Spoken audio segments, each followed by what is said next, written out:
सत्य के साथ। देश के 40% लोग कांग्रेस को वोट दे रहे हैं, इसका मतलब लोग कांग्रेस को चाह रहे हैं। कांग्रेस मुक्त भारत तो मुझे नहीं पता, पर बीजेपी कांग्रेस युक्त जरूर हो रही है। कांग्रेस के ही नेता उनको अपनी पार्टी में चाहिए। भाजपा में लीडरशिप क्वालिटी नहीं है। उत्तराखंड की जनता धामी सरकार को और मोदी सरकार को सबक सिखाएगी।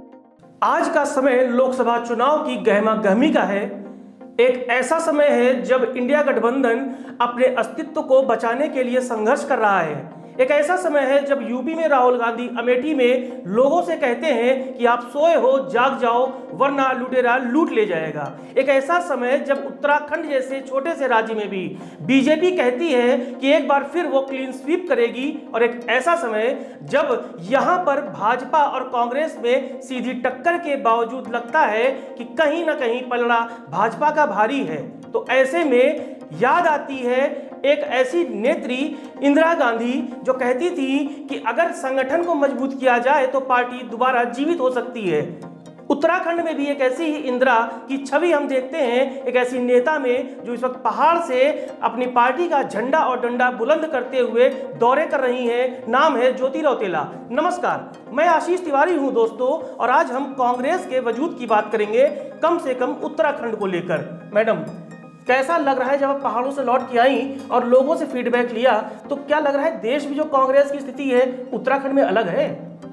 देश की कांग्रेस की स्थिति खराब नहीं है। अगर आप पांचों राज्यों के चुनाव अभी जो रिसेंटली हुए अगर उसमें देखोगे तो 40% लोगों ने कांग्रेस को वोट दिया। तो मुझे नहीं लगता है कि वो खराब स्थिति है। अब अगर इस देश के 40% लोग कांग्रेस को वोट दे रहे हैं, इसका मतलब लोग कांग्रेस को चाह रहे हैं। भले हम सरकार बनाने में कामयाब नहीं हुए, लेकिन ऐसा नहीं है कि लोग कांग्रेस को पसंद नहीं करते या कांग्रेस को वोट नहीं देना चाहते हैं।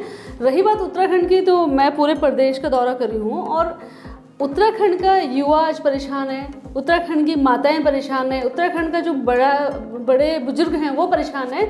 और जो सरकार वादे करके आई थी वो तो सरकार ने अभी धरातल पे कहीं उतारे नहीं है। तो मुझे तो पूरी उम्मीद है कि इस लोकसभा में हमारे उत्तराखंड की जनता धामी सरकार को और मोदी सरकार को सबक सिखाएगी, उनको उनके वादे याद दिलाएगी।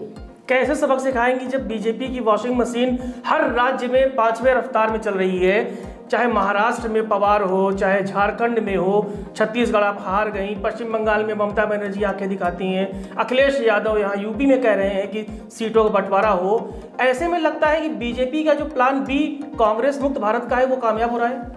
देखिए, कांग्रेस मुक्त भारत तो मुझे नहीं पता, पर बीजेपी कांग्रेस युक्त जरूर हो रही है। अगर बीजेपी कांग्रेस को भारत को कांग्रेस मुक्त करना चाह रही है, तो ऐसा क्या है कि कांग्रेस के ही नेता उनको अपनी पार्टी में चाहिए। इसका मतलब उनके भाजपा में लीडरशिप क्वालिटी नहीं है, उनके पास नेता ही नहीं है। तो नेता तो उनको कांग्रेस दे रही है और पूरी भाजपा कांग्रेस युक्त होने जा रही है। कहीं ये ना हो कि पूरी भाजपा कांग्रेस में वापस आ जाए। तो ये तो अब कांग्रेस को, बीजेपी को सोचना पड़ेगा कि उसको चाहिए क्या। उसको कांग्रेस के लोग भी चाहिए और वो कांग्रेस पे आरोप भी लगाती रहेगी। जैसा आपने बोला कि उनका एक सिद्धांत हो गया कि जो उनके खिलाफ है उन पे वो ईडी इनकम टैक्स भेज दें, और जैसे वो उनकी पार्टी ज्वाइन कर दे वो वॉशिंग मशीन हो गई, वो बिल्कुल पवित्र आदमी हो गया। आप कह रही हैं युवा आपके साथ है, जनता आपके साथ है, और आपके ही बड़े नेता राहुल गांधी कहते हैं कि देश सोया हुआ है। लोगों से कह रहे हैं कि आप सोए हुए हैं, आपको लूट लिया जा रहा है, आपको पता नहीं चल रहा है। देखिए, हमारे नेता ये बोलते हैं कि ऐसा क्या हो गया कि इस देश में ये माहौल खड़ा करने में बीजेपी कामयाब हुई और हम उस पर आवाज़ नहीं उठा रहे हैं। जब कांग्रेस की सरकार थी, आप याद कीजिए कि निर्भया कांड हुआ था, उसमें हमारी सरकार का कोई व्यक्ति इन्वॉल्व नहीं था, लेकिन जनता सड़कों पे थी।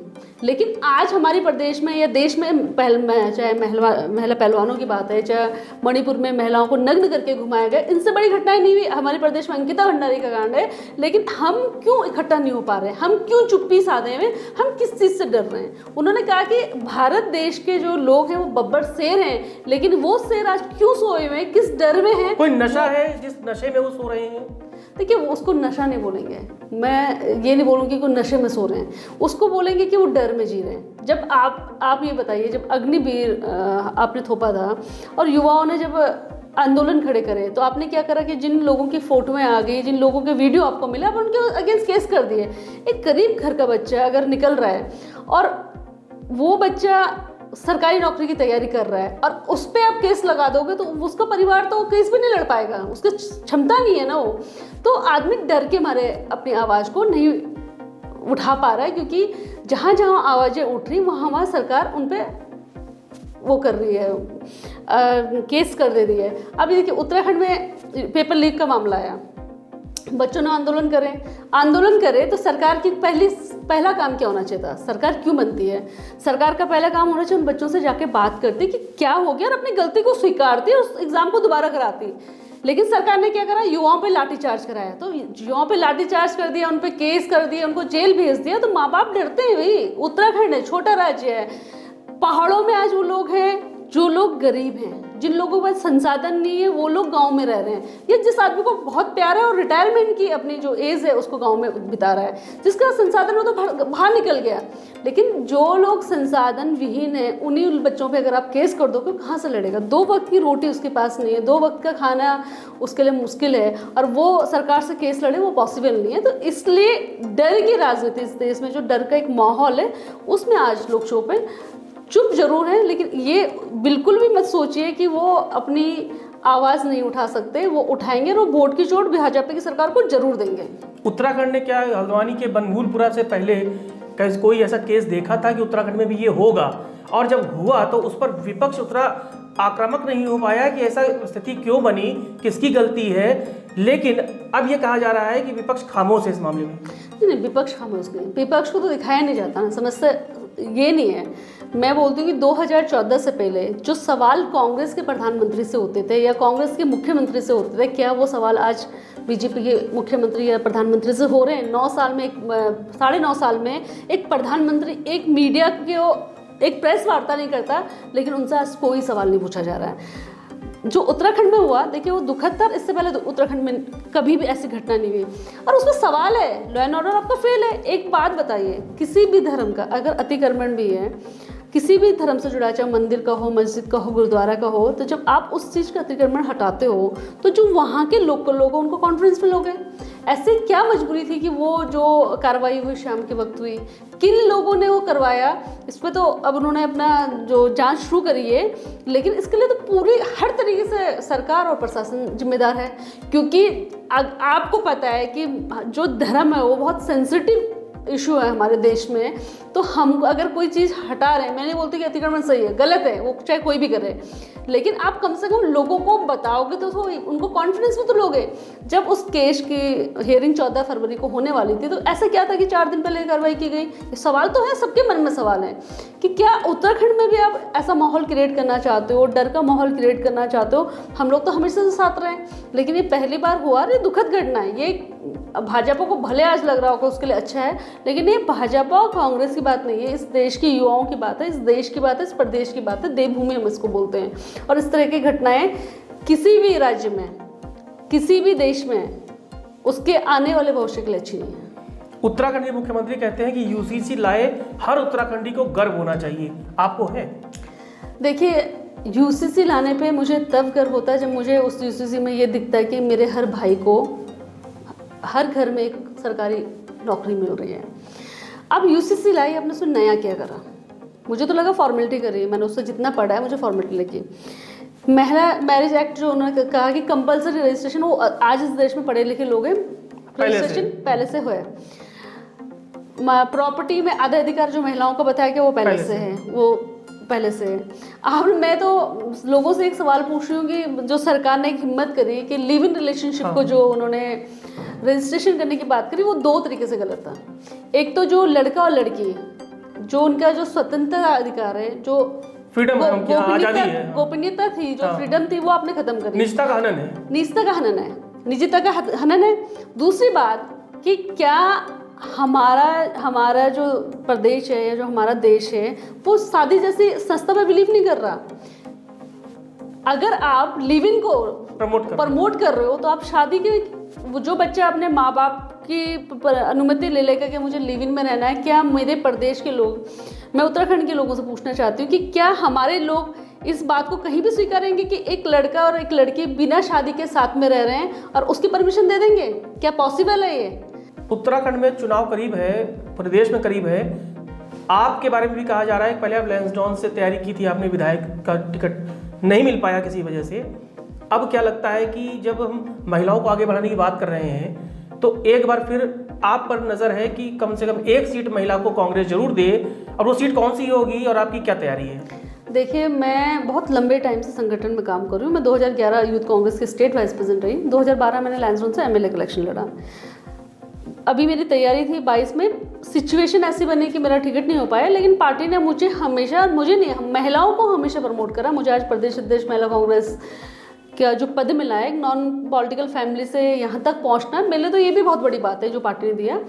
मैंने इस वक्त जो मेरी लोकसभा है पौड़ी, क्योंकि मेरी पढ़ाई लिखाई वहीं से हो रही, मैं एक संस्था वहाँ पे चलाती हूँ। मैंने लैंसडौन से लंबे टाइम से मैं चुनाव का 2012 लड़ी हुई हूँ और तैयारी भी कर रही हूँ। तो मैंने भी पौड़ी लोकसभा से दावेदारी करी है और पार्टी अपना इंटरनल सर्वे करवा रही है। और मुझे पूरा विश्वास है कि अगर पार्टी को लगेगा कि इस वक्त हम लोग चुनाव जीतने में कामयाब होते हैं या हम लोग मजबूत हैं उस क्षेत्र में, तो पार्टी ज़रूर मुझे कांग्रेस पार्टी पे पूरा विश्वास है कि वो हम लोगों पे अपना वो रखेगी। अच्छा, आखिरी में एक दो सवाल कर लेते हैं कि जैसे कि मुझे खबर है कुछ दिनों में भी आपके ही पार्टी के एक दो पूर्व विधायक, एक दो मौजूदा विधायक वो भाजपा में जा सकते हैं। क्योंकि अब पूरे देश में ये चल रहा है, एक बन गया है ट्रेंड, तो उत्तराखंड से भी जाने वाले हैं। कोई इंटरनल रिपोर्ट आपके पास भी है क्या? देखिए, मैंने आशीष जो आपको याद होगा 2 साल पहले आपने एक इंटरव्यू लिया था, उस दिन भी आपने बोला था कि आपका कोई विधायक जा रहा है। मैंने तब भी आपको बोला था हमारा कोई विधायक नहीं जा रहा, ये एक खबर है, एक अफवाह है। और ये अफवाह कौन चला रहा है समझ ही नहीं आ रहा है। ये मीडिया के पास तो, पर हम लोगों के पास नहीं है। ऐसा कुछ नहीं है, कांग्रेस के लोग कहीं नहीं जा रहे हैं। कांग्रेस से सारे नेता इस वक्त लोकसभा की तैयारी में है, देख रहे हैं कि हम लोगों को कांग्रेस को कैसे मजबूत करना है। लोकसभा है, उसके बाद निकाय के चुनाव है, उसके बाद विधानसभा की तैयारी है 27 की, हमको सरकार बनानी है। तो भाजपा में क्यों जाएंगे हम, आप बताइए। भाजपा में तो है इतने सारे लोग उनके पास भरे पड़े हैं, उनको कांग्रेस के लोगों की जरूरत पड़ी क्यों नहीं है? जीत की गारंटी हो जाती है। सरिता आर्या जी थी, वो इस वक्त विधायक बन गई नैनीताल से। नहीं, जीत की गारंटी सब देखिए कहने वाली बात है। अगर इतनी जीत की गारंटी उन लोगों को, इतना कॉन्फिडेंट, वो भर क्यों रहे हैं, कांग्रेस को अपने पास क्यों ले जा रहे हैं, क्यों उनको कांग्रेस के लोगों की जरूरत पड़ रही है? बताइए, अगर भाजपा इतनी सशक्त है, इतनी मजबूत है, इतनी कॉन्फिडेंट है, तो फिर उनको जरूरत क्यों है दूसरे दलों की? बीजेपी का कहना है कि हमने गेट खोल रखा है, अब कोई आ रहा है तो हम कैसे मना कर दें? वो बुला नहीं रहे हैं। नहीं, बीजेपी के लोग गलत बोल रहे हैं। उन्होंने गेट खोला, मुझे लगता है कि फिर उस गेट से वही लोग बाहर चले जाएंगे और जो लोग जा रहे हैं वो लोग तो वहाँ नेता हो जाएंगे। वो नेता हैं, क्योंकि बीजेपी में नेता नहीं, इसलिए तो कांग्रेस के लोगों को ले जा रहे हैं या बाकी दलों के नेताओं को शामिल कर रहे हैं। लेकिन ये ना हो कि बीजेपी के लोग उस गेट से बाहर हो जाएं। पीछे कुछ दिनों से सीएम साहब का एक अलग से ट्रेंड दिख रहा है। वो कहीं नमक पीसते हैं, कहीं दर्जी बनते हैं, कहीं बढ़ई बन जाते हैं, महिलाओं के साथ खेत में कुछ काम करते हैं, कुछ ना कुछ अलग करते हैं ताकि उनको टीआरपी मिले या लोगों पे पॉपुलैरिटी हो। ये जो अंदाज बदला सा धामी जी का दिख रहा है, आपको लगता है कि ये अब तक के जितने मुख्यमंत्री हुए उनमें से अलग है कि इन्होंने अपनी पहचान बनानी शुरू कर दी है? देखिए, ये मैं तो सिर्फ पब्लिसिटी स्टंट ही बोलूँगी, क्योंकि अगर आप इन सब कामों के बजाय हॉस्पिटलों में डॉक्टर्स ले जाते हैं, गांव में जो पहाड़ी क्षेत्र में आज हमारी एक बहन अगर गर्भवती होती है तो वहाँ पे एक एक्स्ट्रा अल्ट्रासाउंड तक नहीं है, उनको शहरों में आना पड़ता है। अगर उन गांव तक वो हॉस्पिटल में डॉक्टर्स ले जाते हैं, वहाँ पे अल्ट्रासाउंड मशीनें लगा देते हैं, एक्सरे एमआरआई करवा देते हैं, गांव में जहाँ बिजली नहीं वहाँ बिजली पहुँचाते हैं, जहाँ सड़कें नहीं वहाँ सड़कें पहुँचाते हैं, तो ज़्यादा पॉपुलर हो जाते हैं। जो काम वो कर रहे हैं, जो वो दिखा रहे हैं, वो काम तो कोई भी कर सकता है। जो मुख्यमंत्री जिस चीज़ के लिए आप बने हो, जिस चीज़ के लिए एक पार्टी का नेता आपको बनाया जाता है, आप एमएलए बनते हो, मंत्री बनते हो, मुख्यमंत्री बनते हो, वो इसलिए होता है कि आप उस प्रदेश, उस क्षेत्र का विकास कर सको। इस वक्त जो मेरे प्रदेश में ज़रूरत है ना, वो है गाँव तक रोजगार ले जाने की, गाँव तक सड़क ले जाने की, गाँव तक स्कूल में शिक्षक ले जाने की, गाँव में हॉस्पिटल और दवाइयाँ और स्वास्थ्य सुविधाएं करने की। और मैं बोलती हूँ जिस दिन किसी इस प्रदेश का मुख्यमंत्री ये करना शुरू हो जाएगा, उसको किसी तरह के पब्लिसिटी स्टंट की जरूरत नहीं होती। सिलाई का काम दर्जी कर लेंगे, कुटाई का काम जो खेत में काम करने वाले वो लोग कर लेंगे, लेकिन हम लोगों को सरकार में जो लोग जाते हैं उनको चुन के इसलिए भेजा जाता है कि कम से कम उस प्रदेश के लोगों के लिए, उस प्रदेश के युवाओं के लिए, उस प्रदेश की महिलाओं के लिए, बड़े बुजुर्गों के लिए वो काम करना शुरू करें। हमसे बात करने के लिए शुक्रिया। दोस्तों, ये ज्योति रौतेला जी है जो धामी सरकार को सलाह दे रही हैं कि आपको चुना गया है जनहित के कार्य, सड़क, स्वास्थ्य, शिक्षा और सुरक्षा जैसे मुद्दों पर आप काम करिए। लेकिन देखना ये होगा कि कांग्रेस के इन मुद्दों के संग जो पहाड़ की जनता है वो कितना जुड़ती है। और पौड़ी लोकसभा सीट से अगर दावेदारी कर रही है ज्योति रौतेला, तो क्या कांग्रेस महिला को आगे बढ़ाने के लिए टिकट देगी? और अगर टिकट देगी तो क्या उत्तराखंड के जो 16 बड़े नेता हैं वो एकजुटता के साथ मिलकर इन्हें लोकसभा पहुंचा पाएंगे? लोकसभा चुनाव पे दिलचस्प खबरों और तरह तरह के जो उठापटक है उनका सिलसिला भी अब उत्तराखंड में शुरू हो जाएगा। जुड़े रहिए न्यूज़ वायरस के साथ और एक नई शख्सियत के साथ हम फिर जल्द आपके सामने होंगे। नमस्कार।